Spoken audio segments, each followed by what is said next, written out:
Hello, BookTube, and welcome to your Daily Penguin. This is our tour through my Penguin classics that I decided to do a book at a time instead of a shelf at a time as a normal library tour. We've hit some big ones, some big classics in the last couple of days, and today we have a big classic as well. We have something that has also been enormous in terms of its influence, in terms of the millions of people who've read it over the centuries. But it has had nowhere near the kind of textual love from reprint houses like Penguin, or Signet, or Bantam that has been lavished on Dante's Divine Comedy or on Chaucer's Canterbury Tales, and that is The Travels of Marco Polo. This is an old mass market Penguin classic translated by R.E. Latham, and this is the stories that Marco Polo told to a professional writer while they were both imprisoned in 1298 in Genoa, about travels that he took with his father and uncle all over the East, starting in 1271. They were a Venetian mercantile concern, and Marco Polo was young and went with his father and uncle to the court of Kublai Khan, and also to on missions to India and to 13th century China. And Marco Polo kept notes. Mental notes for all of it, probably written notes as well, because he saw a vast amount of things that very few, if any, Europeans had seen before him in forever. And then a quarter of a century later, 24, 25 years later, after he'd left, he came back to Venice, which was at war with Genoa, and he was captured and imprisoned. And to pass the time, and I think probably out of a sense of handing these things on to posterity, he narrated a lot of his adventures to his cellmate, who became his amanuensis. And those narrations, those narrated adventures, became this book. And it's fantastic reading, but boy, oh boy, we have talked many times here in this March of the Penguins about two different elements that affect these older Penguin classics. They both will fade away as we deal with 19th century English classics, but for the time being, we're still dealing with two things: the vagaries of translation. In other words,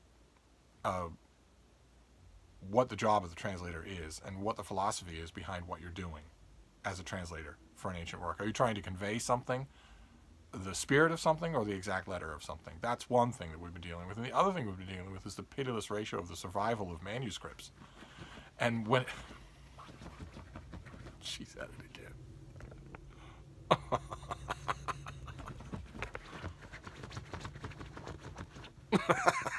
This has become a daily thing now.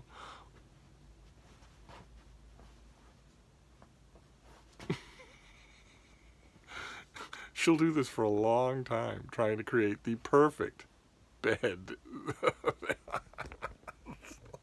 Anyway, the actual survival of Marco Polo's book.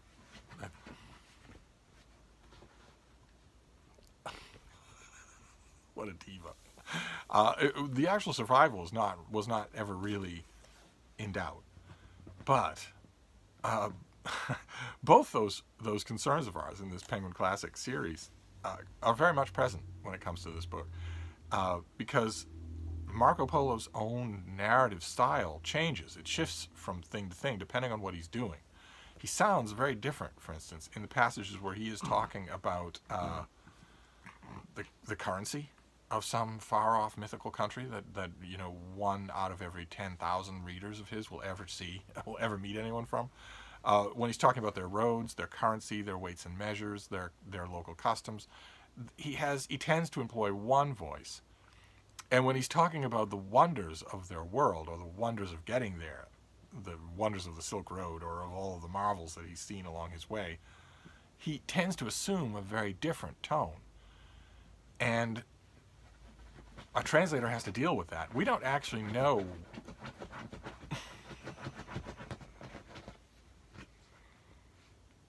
what are you doing? You all care more about this than you do about me anyway. Baby, what are you doing? What are you doing?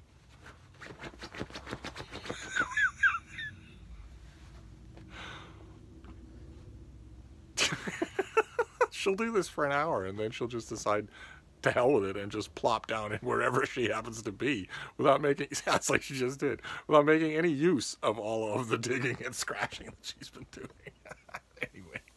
Anyway, the amanuensis, a man named Rustichello, who heard all these stories from Marco Polo, was himself a writer and of a very melodramatic purple prose bent. So we don't know, really, if Marco Polo's own narrative tone ever really did change. We don't know anything like that. We don't know if maybe he told the whole story that way, and his amanuensis felt free to embellish when he felt like it.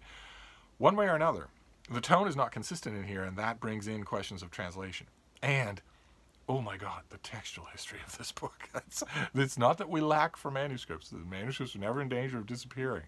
But there are so many of them, and not one is the same as any other. Scholars, historians of this manuscript history, have taken to lettering the different manuscripts, and it's a mess. And I want to read you what Latham says in his introduction about a couple of those points. I won't go on at length here, but I want to read you this in order to draw home a point for you. The present translation is intended to provide a straightforward and readable version, related as closely as possible to modern knowledge, but making no claim to meet the requirements of the specialist. It is based on Professor Benedetto's edition and designed to reproduce the substance of F and Z. Those are two lettered manuscripts, with the addition indicated except in minor instances by footnotes. I want you to keep in mind all of these minor little annotations. Like, for instance, the addition of any significant matter furnished by less reliable sources, but the parenthetical is indicated except in minor instances by footnotes. In other words, there are times when I've worked in stuff that isn't in F or Z, and I haven't told you. In the view of divergences between manuscripts and the uncertainty as to the precise wording of the original, the translator has not felt obliged to reproduce all the anticipations, recapitulations, apostrophizations, and connecting formulae characteristic of F, which often recall the traditional technique of the sergeant instructor. He has tried, however, so far as this can be done without undue violence to modern idiom, to convey some impression of the style of the original, in particular the contrast between the bald and businesslike quality of Polo's topographical notes and the self-conscious artistry of those romantic interludes that betray most clearly the hand of his amanuensis. In F, the text is divided rather awkwardly into 232 short chapters, 234 in Benedetto's edition, with lengthy and not always very appropriate rubrics, but there is no certainty that this arrangement is original. For the sake of convenience, it has been replaced by a grouping into 9 chapters in addition to a prologue. In order to reduce footnotes to a minimum, the identification of persons, places, and local products, where possible, has generally been infected into the text itself or in the index. In the face of the innumerable variant spellings of proper names provided by puzzled copyists and learned commentators, an attempt has been made to adopt a rough and ready and not too unpronounceable compromise between the manuscript tradition and the claims of Oriental scholarship. Now, Latham goes on, but you don't need him to go on along those lines to know, to be able to intuit from all that you've just heard that this is a mess.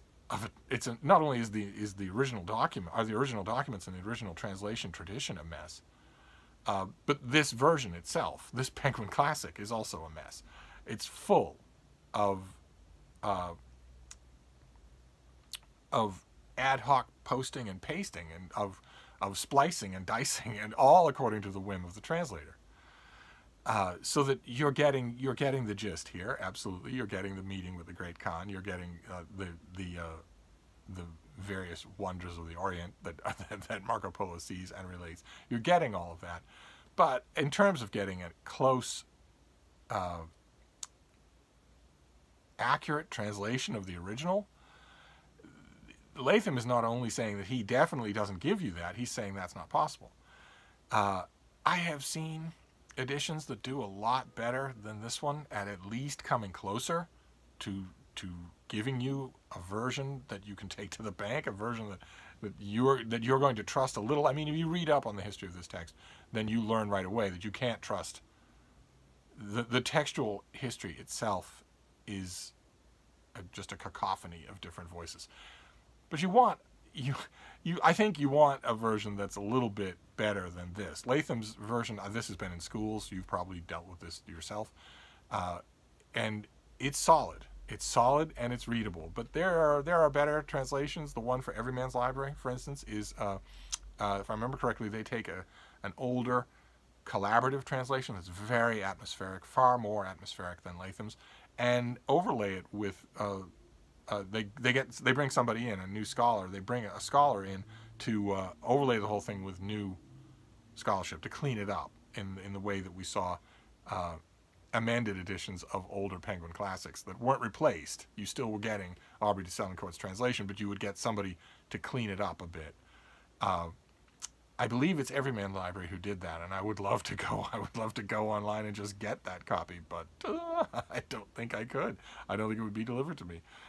That's the one that I would want of this. This Penguin Classic is more of a backstop. I can recommend it because Latham is such an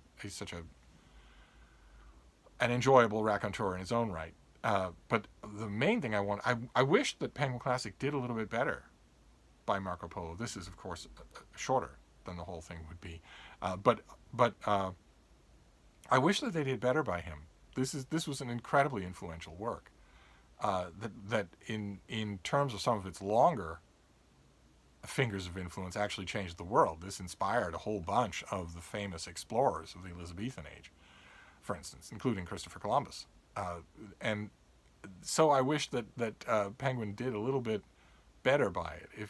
I mean, wouldn't it be great if there were a Penguin Classic Deluxe edition that was full of illustrations? Wouldn't that be awesome? This thing has been illustrated 100 billion times. I'm sure that a great many of those great illustrations are in the common domain by now. So we have an odd thing for your Daily Penguin today, because I very much want you to read and know the Travels of Marco Polo. It's a terrific, terrific book. But I'm not sure that I would recommend this version. I would. There have been later histories that recapitulated the whole thing, but weren't actual translations. I'd recommend some of those, but there are also better translations that just will never be part of Penguin Classic, unfortunately. So it leaves us a little bit up in the air in terms of your Penguin Classic for today, because I like to end by telling you whether or not you should get the version that I'm showing you. And I mean, for the scholarship, for the notes, for the introduction, maybe you would want the Latham Marco Polo, but as you heard from the author's own pen, God knows what you're getting in terms of Marco Polo. You're getting a Frankenstein monster patchwork of what he considers to be right and proper, without ever. If that bothers you, if that kind of thing bothers you with a translation, where you're reading a translation and wondering, okay, well, but is this in any kind of manuscript is this right? The burden of the translator. Yes, he's given me the gist of it, but what about the actual thing that is on the page of the manuscript that he claims to be translating? Is it actually there, or is he adding it? In terms of that, you'll get no peace of mind from this version, and maybe not from any version. But it is knowing the Travels of Marco Polo is a lot of fun. So whatever means you use to do that, I don't know that I would foremost recommend this as a means, but I would certainly recommend the book. So there you go. That is your Penguin Classic for today. It's another big one. I just have this little mass market with its ugly cover and whatnot. Whereas I had a whole shelf of Chaucer and a whole shelf of Dante, and I would really like it, considering the woolly textual history of this book and its influence. I'd really like it if I had a whole shelf of Marco Polo to show you as well, all from Penguin.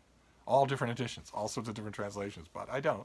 I just have this. But nevertheless, the book itself is huge in its own way. It's as huge a landmark on the literary horizon as the Divine Comedy or the Canterbury Tales. So we're 3 for 3, but it's not going to last. We'll go back to obscurity very soon.